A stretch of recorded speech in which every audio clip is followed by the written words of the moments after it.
Hazrat Muslim, may God be pleased with him, writes that since the mushrikeen made different idols out of angels, spirits, and human beings, they cannot unite at one point. Only the Unitarians can unite on. Just as the people who regard themselves as citizens of different countries cannot get together for a unity, they should be citizen of the country.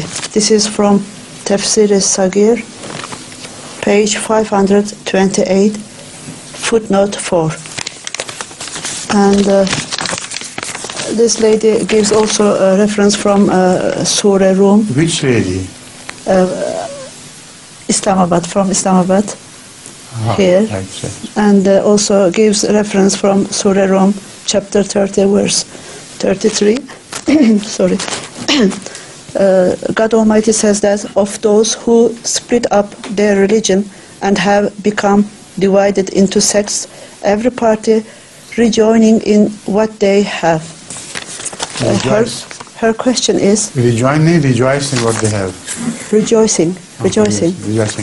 Yes. And her question is it against unity to possess multi-citizenship?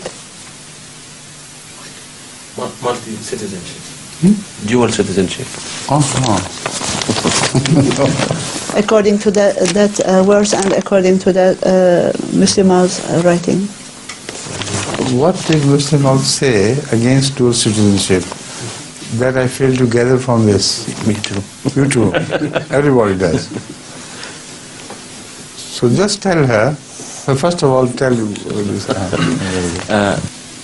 right? Now, as far as her references are concerned, the excerpts she has chosen from Tafsir and from the verses of the Holy Quran, I do not think that they are relevant to the issue at all. And in this assessment, all of you who have heard her explain the question agree with me that there is no relevance to the excerpts she has chosen and the question she has raised. As far as the question itself is concerned, my answer is yes. Any Muslim can hold two nationalities, but he will have to be loyal to the laws of the land where he is.